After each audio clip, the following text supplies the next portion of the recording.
Hoje é a segunda palestra de um ciclo de palestras a respeito de saúde, né? O tema desse nosso projeto é Buscando Soluções, né? Por que veio até a gente essa intenção?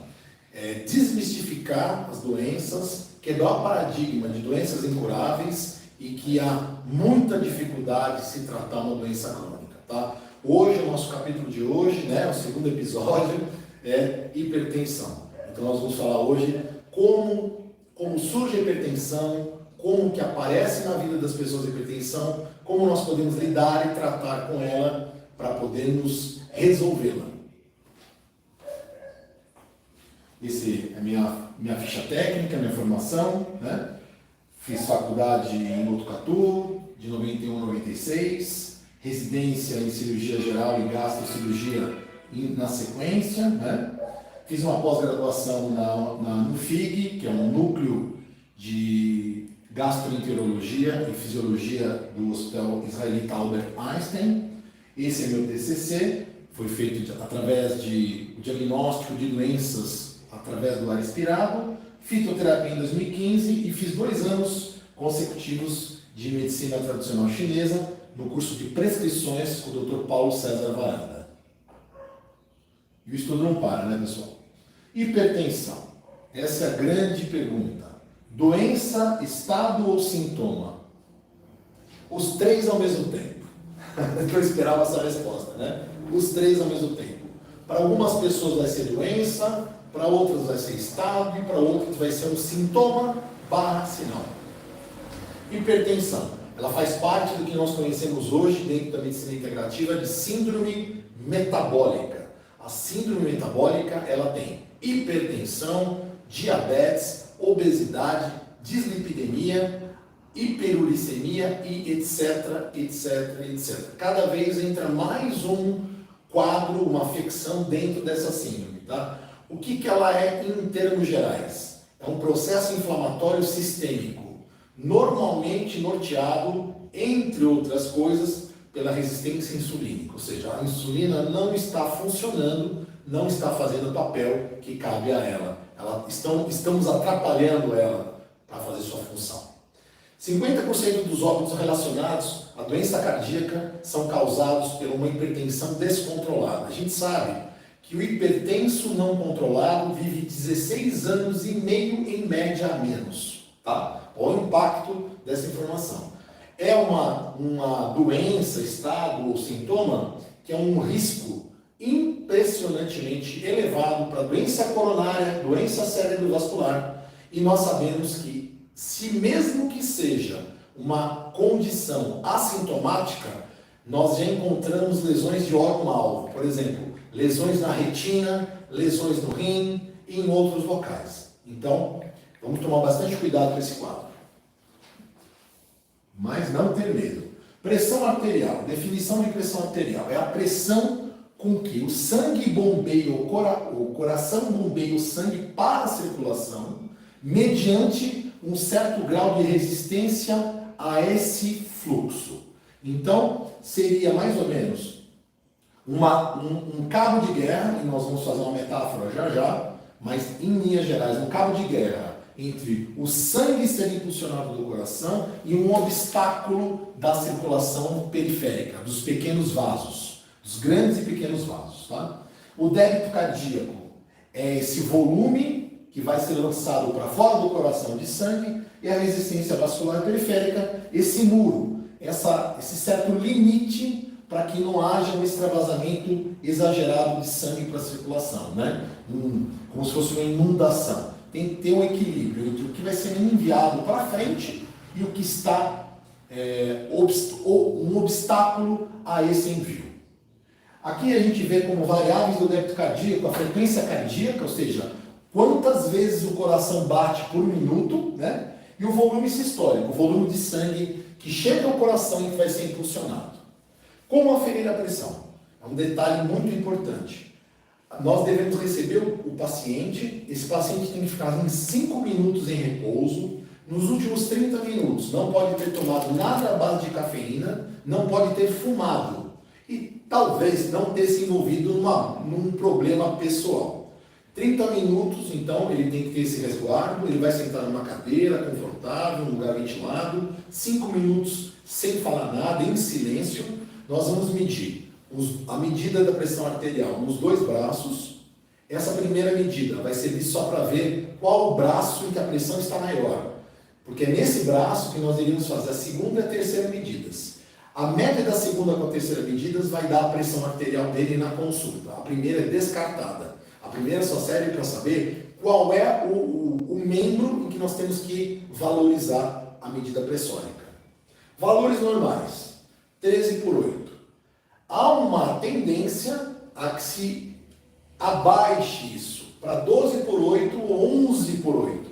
Mas em linhas gerais ainda, o que se aceita é 13/8. É a medida limítrofe dentro de uma normalidade. De uma normalidade para quê? Para que não haja dano aos vasos periféricos.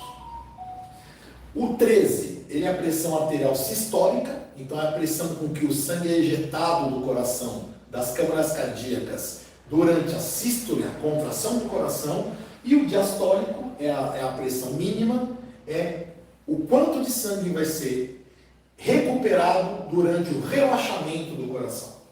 E essa onda de pressão, tanto da pressão sistólica como da pressão diastólica, ela é retransmitida para todo o corpo, pequenos, médios, médios e grandes vasos. Então, a tendência é que a gente tente valorizar uma pressão arterial na média até mais baixa do que 13/8, tá? E aqui me chama a atenção também algo muito interessante. Nós temos a resistência à insulina. Então temos hoje o diabetes e o pré-diabetes. Também hoje, dentro da visão integrativa, temos uma pré-hipertensão. Então essa pré-hipertensão está começando a ser valorizada e avaliada. Quais os fatores que provocam essa pré-hipertensão? E como nós podemos tentar resolver o problema antes de chegar na pressão arterial descontrolada. Classificação. A hipertensão arterial ela é classificada conforme os níveis e a média com que o paciente se apresenta na unidade básica de saúde, no consultório médico, num pronto-socorro dentro de uma emergência. Nível 1, 14/9 até 159/99. Então, se atingir 16/10, já entra no segundo estágio. O segundo estágio é 16/10 e uma pressão menor do que 18/11. Terceiro estágio, acima de 18/11. Acima de 18/11 também conhecemos o nome de hipertensão grave. Tá bom? Vamos caminhar. Quadro clínico. O quadro clínico vai desde um quadro completamente silencioso, assintomático, até toda essa gama de manifestações. Dor de cabeça, um peso na nuca, que é muito frequente, ao acordar às vezes, né? Falta de ar, visão borrada, zumbido, pode ser nos 2 ouvidos inclusive, tonturas, dor no peito, formigamento em qualquer parte do corpo, formigamento nos lábios, né? Pode acontecer de também ter manifestações na mandíbula, rubor ou palidez na face. Assintomático. Como assim? É uma doença, então, que se esconde? Não. Depende muito da percepção da pessoa. A pessoa, normalmente a maioria das pessoas, elas não valorizam os sintomas do corpo. O corpo parece que é algo só que carrega a gente para lá e para cá. Não. O corpo, ele fala o tempo todo conosco. Depende da nossa parada e da percepção aguçada. Prestar atenção.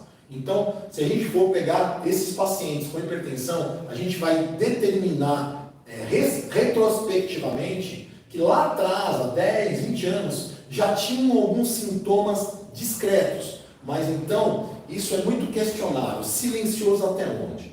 Bom, prova disso que muitas vezes, ao exame de fundo de olho, nós percebemos que a doença arterial, a doença aterosclerótica, já se manifesta em pequenos vasos na retina. Então, o fundo de olho é um exame extremamente importante após os 40 anos, e se a pessoa tiver dentro da família um histórico que não é favorável. Fatores de risco associados. Na hipertensão arterial, nós temos fatores de risco associados que também nada mais nos impede de falar que são causas também. Então, a causa e o fator associado, o que é uma coisa e o que é outra. Não há essa divisão. Nós estamos fazendo a divisão didática. Fatores de risco, então. Hereditariedade, aquela família em que quase maioria, não é maioria imensa das pessoas tem hipertensão arterial.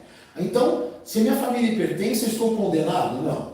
A epigenética, ela foi descoberta e nos provou que se eu cuidar dos fatores de risco, eu cuidar da minha alimentação, praticar exercícios físicos, cuidar da minha questão emocional e de algumas questões metabólicas que eu trago da família, eu consigo ou suavizar ou não ter a hipertensão, não desenvolvê-la.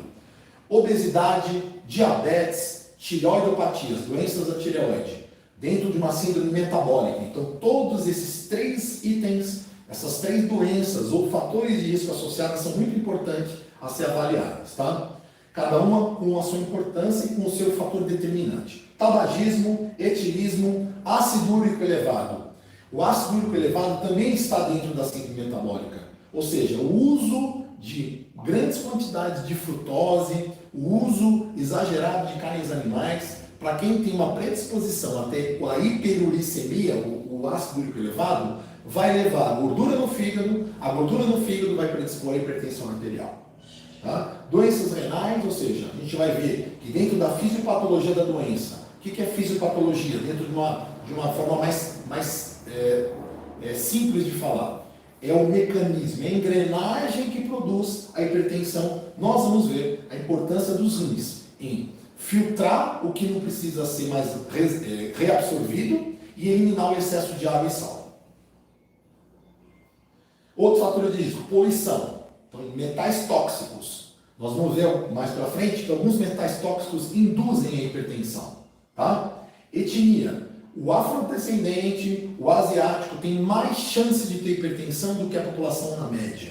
Estresse. O estresse exagerado. O aumento de cortisol vai gerar, com o tempo, até uma fadiga da glândula adrenal que vai interferir na tireoide e no pâncreas. Sono irregular. O maior remédio, né, que o Dr. Laí Ribeiro fala e os grandes expoentes na medicina integrativa dizem que o maior remédio que nós podemos ter para prevenir e tratar doenças é um sono reparador. Então, o sono irregular e a apneia do sono, que a apneia do sono vai fazer o quê? Microdespertares, a tendência, com o tempo, é produzir hipertensão arterial. A menopausa, pela falta do hormônio estrogênio na mulher, que o estrógeno é um hormônio que blinda a mulher da doença arterial periférica e da hipertensão, a falta desse hormônio vai desprotegê-la.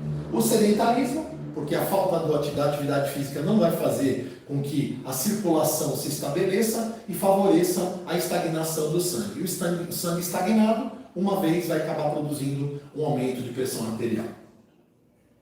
O que causa hipertensão? É aquilo que eu falei, fatores associados ou causa. Então, essencial ou primário, é aquilo que eu trago já dentro do campo informativo da minha família. Então, se nada eu fizer, a grande chance que eu tenho é desenvolver hipertensão. Deficiência de vitamina D. Então, dentro da medicina integrativa, nós observamos que a deficiência de vitamina D sustentada por muito tempo é uma causa também de hipertensão. Deficiência de magnésio. Nós estamos num país em que a deficiência de magnésio é epidêmica. Então, é uma medida bastante interessante de tentar evitar uma hipertensão, é dosar o seu magnésio e suplementá-lo. Às vezes, pessoal, pode ser a única causa ou o fator mais determinante, tá? Toxicidades, mercúrio, né? Então, muitos peixes de rios hoje estão contaminados por mercúrio, e o cádmio, que provavelmente, não só por a gente viver nas grandes cidades, ele está também dentro do cigarro, tá? Então é uma boa medida reduzir o tabagismo ou suspendê-lo para evitar a hipertensão. Hiperaldosteronismo primário. Que palavra tão grande, né? Então, nós vamos ver também nas próximas exposições que a aldosterona, esse hormônio aqui, que é liberado pela suprarrenal, em excesso causa hipertensão, tá? Medicamentos e substâncias. Por exemplo, a cafeína. Se a pessoa for sensível à cafeína e dentro do campo informativo dela, a cafeína for um agente desequilibrador, pode causar hipertensão. Por quê? Porque pode aumentar a frequência cardíaca, pode aumentar o volume sistólico e aumentar o débito cardíaco. Se aumentar o débito cardíaco, pode aumentar a pressão arterial. Antidepressivos tricíclicos, contraceptivos orais, pílulas, anti-inflamatórios não hormonais, né? Então, todos os da família do diclofenaco, a própria aspirina. Por quê? Porque vão alterar o metabolismo das prostaglandinas, e as prostaglandinas inibidas não vão proteger os vasos e vai acabar havendo um mecanismo de vasoconstrição, de aperto dos vasos periféricos. Esse aperto, essa vasoconstrição, vai aumentar a pressão arterial. Por quê? Vai, naquela soltura do sangue para a circulação, aquele bloqueio é mais fortalecido. Ciclosporina é um imunossupressor usado em transplantes. O acompanhamento desses pacientes transplantados mostrou que aumenta a pressão arterial. E todos os fatores associados, que nós já falamos no diapositivo anterior. Epidemiologia. 26% da população adulta, no geral, é hipertensa ou vai desenvolver hipertensão. E nos pacientes de 65 anos para cima, a frequência, a prevalência é de 60%. Então, são muitas pessoas acometidas por essa grande enfermidade. Fisiopatologia, é o que eu ia falar agora. Então, como se desenvolve toda essa engrenagem? Quando você tem uma queda de pressão arterial, ou seja, quando dentro do seu equilíbrio a pressão cai muito, há um estímulo. A liberação de renina pelos rins, que é um neurotransmissor. Esse neurotransmissor, que é a renina, ela vai fazer a transformação do angiotensinogênio em angiotensina 1.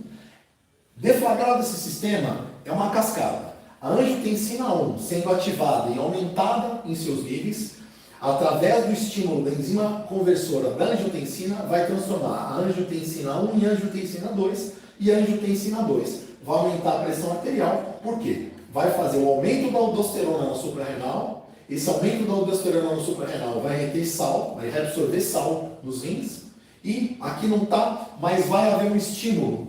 Depois que há o estímulo da angiotensina 2, há o estímulo da vasopressina. A vasopressina é um hormônio produzido na hipófise que vai fazer com que a pessoa urine menos. Então, retenção de sal e um baixo volume urinário, a pressão ela sobe e a pessoa volta a se equilibrar. Esse mecanismo, ele se auto-repara, ele se autocontrola. Nos hipertensos, ele está mais estimulado só para um lado do que para o outro, tá bom? A gente vai ver que como todos os medicamentos agem, inclusive alguns alimentos, agem dentro desse mecanismo fisiopatológico, tá?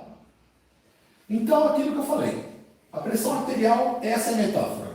Pode ser um piano, pode ser uma rocha, pode ser um cabo de guerra. Então, o coração está tentando bombear o sangue, porque o sangue tem que chegar na circulação, tem que chegar no corpo todo, e existe uma parede.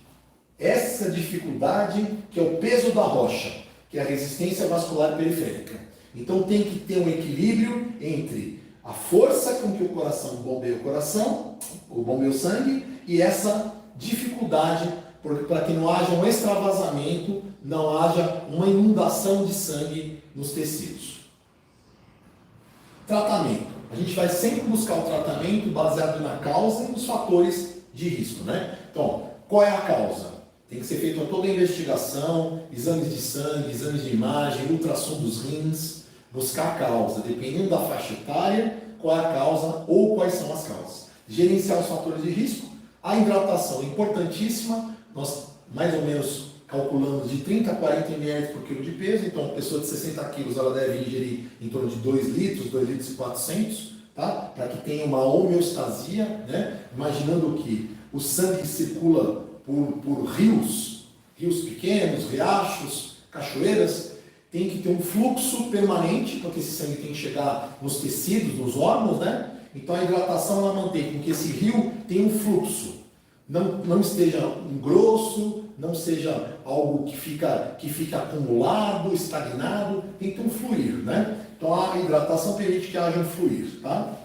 Dieta anti-inflamatória. Tudo aquilo que inflama pode causar tanto aterosclerose, quanto hipertensão, quanto diabetes, como obesidade. Tudo isso está dentro de um ponto de vista integrativo como uma inflamação crônica de baixa intensidade. Então, dieta anti-inflamatória, em que sentido? Evitar excesso de carboidratos, evitar gorduras trans, evitar ultraprocessados, evitar tudo aquilo que inflama o nosso sangue e faz o desequilíbrio do metabolismo, para o acúmulo e o uso da insulina inadequado. Há uma dieta muito preconizada para os hipertensos, que é a DASH, né? E que ela faz o quê? Realmente, uma redução muito grande de carboidratos e ela estimula o uso de grãos e cereais integrais. E funciona bastante, tá? Até certo aspecto funciona bastante do ponto de vista da alimentação. Atividade física regular, muito importante, para fazer esse sangue circular, né? Dentro da medicina chinesa a gente sabe que o Qi, né, essa energia vital, que o sangue também acaba transportando, ela tem que circular. Quanto mais a circulação for efetiva, muito melhor a pressão arterial, a normotensão, tá? Medicações. Existe 40% de falha quando você baseia seu tratamento só em medicações, né? As medicações elas têm uma porcentagem de utilização, de efetividade. Não dá para jogar todos os nossos dardos em cima da medicação, nós vamos mostrar por quê. Fitoterapia. Dentro da fitoterapia, podemos usar o dente de leão como uma ferramenta. O dente de leão ele é diurético. O dente de leão ele tira a sobrecarga hepática, ele melhora também o controle da resistência insulínica. A cavalinha é um diurético e a embaúba, tanto um diurético como também ela age diretamente no coração, diminuindo essa dificuldade em imprimir o fluxo sanguíneo. Medicina chinesa. Dentro da medicina chinesa, o que explica a hipertensão na medicina chinesa? Um desequilíbrio entre o Yang e o Yin. Pode ser uma deficiência do Ri, pode ser uma deficiência do fígado, uma estase de Qi no fígado, que a gente fala de fogo no fígado, pode ser ter várias causas e dentro da síndrome da medicina chinesa a gente vai ter que calcular e ver o que é mais importante e às vezes tem que tratar mais de um Zangfu, mais de uma víscera ao mesmo tempo. Tá? Medicamentos, então, classe de drogas, né? Se a gente for lembrar ali do mecanismo da fisiopatologia, eu vou voltar lá, inibidores da enzima de conversão da angiotensina, o captopril e o enalapril, vamos voltar lá. Onde eles vão agir? Eles vão agir exatamente aqui, no ponto 3. Então, inibindo essa enzima, a angiotensina 1 não vai virar angiotensina 2. Se a angiotensina 1 não vira angiotensina 2, não vai liberar a aldosterona da suprarrenal, não vai reter sal, ela não estimulada, não vai haver aumento da vasopressina, não vai haver a diminuição do fluxo urinário. Vamos voltar lá. Bloqueadores do receptor da angiotensina 2, é o losartan, tão conhecido losartan. Onde que ele vai agir? Ele vai agir aqui no mecanismo fisiopatológico. Há um receptor da angiotensina 2, ele bloqueia o receptor. Então pode até haver a conversão, mas não há liberação da substância. Tá? Continuemos. Bloqueador do canal de cálcio, amlodipina, vai agir dentro do coração, dentro dos vasos, dificultando a entrada do cálcio. Porque o cálcio vai estar envolvido o quê? No endurecimento das artérias, no enrijecimento da parede das artérias. Tá? E também dentro do coração, entrando muito cálcio, vai faltar potássio, vai faltar magnésio, e isso pode dar uma alteração grande dentro do mecanismo de controle até do estímulo elétrico. Diuréticos são aqueles que fazem a gente aumentar o fluxo urinário, né? Então, se a causa for uma retenção hídrica, vão ser muito efetivos. Os diuréticos tiazídicos, a clortalidona e a hidroclorotiazida, com algumas questões de controle e de cuidado com a hidroclorotiazida, né? Eu acho também que quem toma diurético tem que prestar bastante atenção na hidratação, porque se você jogar o excesso de líquido para fora e faltar líquido, você começa a desidratar e começa a correr risco de doenças renais, doenças do rim. O Aldactone é o diurético mais novo, é um diurético poupador de potássio, né? A gente sabe que o uso de diuréticos pode espoliar demais potássio e a falta de potássio vai influir nos músculos e no coração. podendo dar até arritmias, né? Arritmias e falta de contratilidade no coração.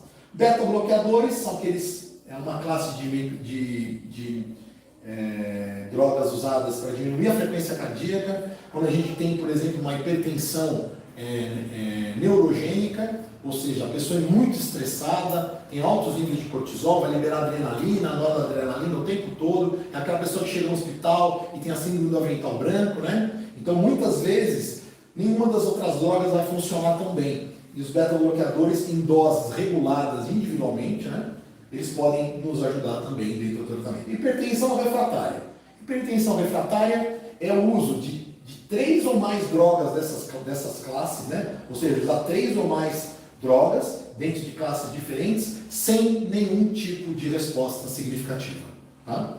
Hipertensão neurogênica, nós acabamos de falar, são índices de cortisol extremamente elevados e a liberação de hormônios adrenérgicos, substâncias adrenérgicas, como adrenalina e noradrenalina, e que vão acabar aumentando a pressão arterial. Lembrando, pessoal, que os vasos da gente também têm um controle neuronal. Os nervos, ou seja, os nervos como inundados por estimulantes como adrenalina e noradrenalina, vão apertar os vasos. Esse apertamento dos vasos, né, vai aumentar a pressão arterial, vai aumentar aquele bloqueio ao levar o coração para fora, o sangue para fora do coração, desculpe. Dentro da visão integrativa, a gente já falou que a vitamina D em deficiência pode ser uma das causas de hipertensão. Vamos lembrar que a vitamina D não é uma vitamina, é um hormônio D.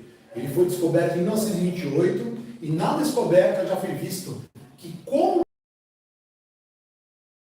uma vitamina, receptores do corpo todo, então é um hormônio D. Qual a importância desse hormônio quando ele está em falta? Quando ele está em falta, ele deixa de liberar a insulina, ou seja, favorece a resistência insulínica, e o mais importante, ele é um fator inibidor da renina. Quando ele está em ausência ou deficiência, a renina ela não é controlada, ela é liberada.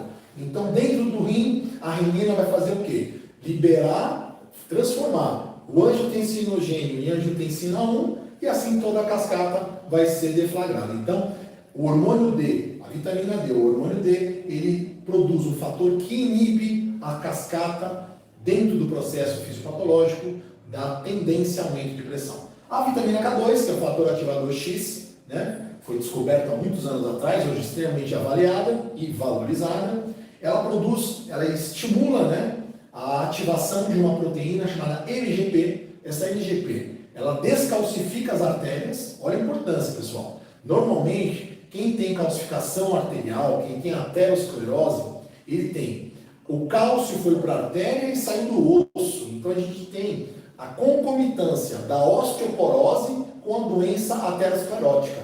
Nós temos a calcificação arterial e a descalcificação, ou seja, a falta do cálcio nos ossos.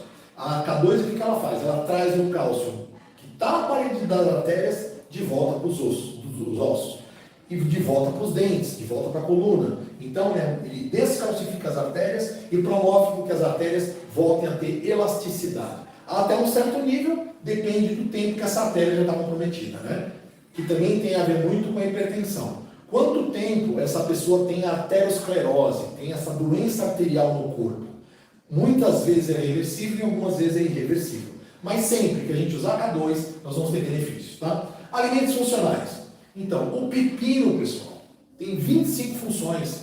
E aqui nessa aula, nós vamos falar aonde ele age. Olha onde ele age, impressionantemente. Ele é um medicamento. O pepino age aqui, nesse passo 3. Ele inibe essa enzima. Então, podemos chamar o pepino de um captopril natural, um enalapril natural. Ele age aqui, ó, inibindo. Olha que maravilha que a natureza traz pra gente. Que saída, né? Saída da estratégia. Cebola e o alho, eles vão impedir o quê? Esse apertamento, essa vasoconstrição, esse apertamento das artérias e arteríolas no campo da resistência periférica sistêmica. A beterraba é um doador de óxido nítrico. A gente sabe que o óxido nítrico é uma das moléculas da longevidade. Esse óxido nítrico ele vai manter o vaso dilatado, tanto no cérebro, tanto na carótida como na coronária. Então, uma grande ferramenta para impedir a doença arteriosclerótica e as complicações, que é a doença cerebrovascular e o infarto. Metafísica da saúde. Vamos dar uma olhadinha no que está além do físico, né? Além das artérias, o que está num outro campo nosso também, que é o campo emocional, né? Quais talentos que nós estamos aí enrustindo, deixando de aproveitar, deixando de efetivar no dia a dia. Segundo Val Capelli e Gasparetto, na série de livros que eles têm, né? E tem um livro sobre circulação, sobre pressão arterial, o que acontece dentro da pessoa? Ela começa a buscar incessantemente a fuga dos problemas de ordem afetiva, desviando o foco para coisas periféricas, assuntos satélites, coisas da vida que não estão atravancando realmente a sua evolução. Então aqui sim, com a ajuda de um terapeuta, olhar a realidade de frente, tudo ao seu tempo, tentar enfrentar aquilo lá, de alguma maneira ir sanando, através do autoconhecimento e resolvendo. A hora que ele resolver realmente o que está impactando, a tendência da hipertensão se resolver ou se controlar. Cromoterapicamente, o querido Val Capelli tem um curso de cromoterapia, né? Ele fala que cromoterapicamente, se você irradiar a luz azul sobre o cardíaco, a tendência de você conseguir controlar também a hipertensão. Tá? Linguagem do corpo, da Cristina Caio, né? A imensa quantidade de livros que ela tem sobre linguagem do corpo 1, 2 e 3. Ela tem livros também sobre outros assuntos, todos dentro do autoconhecimento. A crença, pessoal, o hipertenso, ele tem uma crença na perda, na decepção, na frustração. É como se ele tivesse vivido alguns episódios e aquilo ficasse gravado, fizesse parte dele. Ele não consegue despejar isso, alterar isso. De tantas tensões repetidas, ele fica esperando o tempo todo que o próximo evento seja injusto, seja indigno, que ele não mereça, que tudo que vai acontecer com ele é desfavorável. Então ela fala, né, a Cristina Caio, perdeu-se na escuridão das mágoas. São mágoas silenciosas, mágoas enrustidas, mágoas e mágoas e mágoas. Ele está o tempo todo preparado para o pior, para a guerra, o escudo. Quanto mais ele põe o escudo, mais ele se tensiona. Quanto mais ele se tensiona, mais aumenta a pressão arterial, pensando que ele faz isso todos os dias, às vezes em todos os momentos, né, dependendo das crenças que ele adquiriu. Falta do perdão verdadeiro, acreditar que sempre receberá o mal e o não merecimento do bem. E viver na culpa e na certeza da punição. Agradecer a todos vocês que estão nos assistindo, que estão presentes aqui no espaço, né? E as palestras acontecem todos os primeiros sábados do mês. Nós queremos que vocês possam comparecer aqui, conhecer um pouquinho do nosso espaço, presencialmente poder nos dar um abraço, fazer uma pergunta bacana, ter aquela troca, né? Sempre tentando fazer já a matrícula no espaçoalcalino@gmail.com. Essa palestra e a palestra anterior estão disponíveis agora no canal do YouTube, né, www.youtube.com/espaçoalcalino, e também estarão no canal da Consciência 81 do YouTube. Tem umas perguntas, José, que foram enviadas aqui pelo Instagram. A Marina Silva pergunta: o fundo de olho a partir de 40 anos é para todas as pessoas? Então, na verdade, a gente sempre leva em conta os fatores de risco, né? Então, realmente, se a pessoa tiver muitos casos de hipertensão na família, diabetes, já contar com alguma tendência à obesidade, é adequado, porque a gente viu, né, que tudo está muito engendrado, né? Está muito misturado. Então, sim, eu acredito que não precise fazer todos os anos, mas acho que os 40 anos, 40, 45 anos é uma boa ideia para se fazer o primeiro fundo de olho. Se tiver tudo normal, aí o oftalmologista vai criar a rotina para esse cliente, que deve ser uma coisa individual sempre, né? A Maria Aparecida também pergunta: hipertensão não tratada pode trazer outras doenças? Sim, hipertensão não tratada pode inclusive causar, tem como complicantes o infarto, o AVC, né? Você pode ter, infelizmente, perder o seu rim e parar numa fila de diálise, numa fila de transplante, tem que fazer um esquema de diálise por muito tempo, sabendo que muitos pacientes dialíticos não estão lá por uma causa única, né? o rim afetado pela hipertensão, pela aterosclerose, pelo diabetes e pelo uso de medicações anti-inflamatórias, automedicação excessiva, que é muito frequente, né? Mas a maior precaução que você pode ter para evitar um dano renal é a água, gente. Precisa tomar água. Dentro do tratamento, eu acabei esquecendo, a gente não falou da restrição de sal. 30% dos pacientes, somente 30%, são sensíveis ao sal.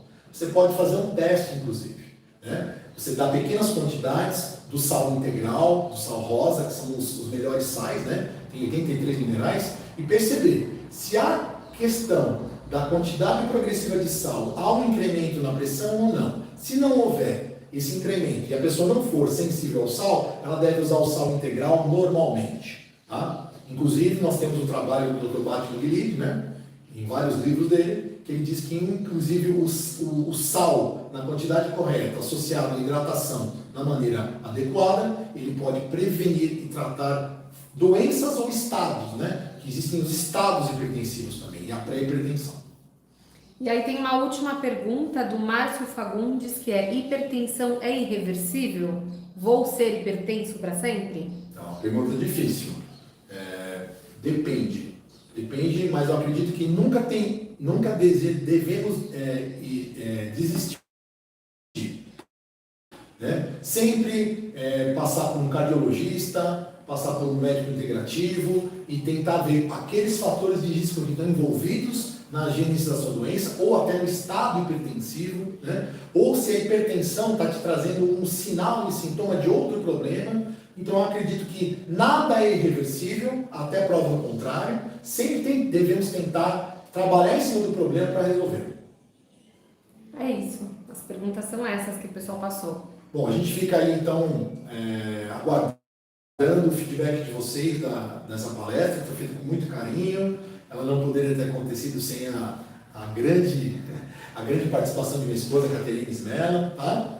E toda a estrutura que a gente conseguiu aqui, né, dentro do espaço. A gente fica aguardando feedback e as perguntas também, os comentários no canal do YouTube, no Instagram, dentro do Espaço Alpalino. Pode procurar também a Caterine dentro da Consciência 81, né? Estamos todos aí unidos, imbuídos do mesmo projeto, e a gente agradece muito quem está assistindo em casa, quem está assistindo agora e quem vai assistir um dia, e quem esteve aqui. Muito obrigado.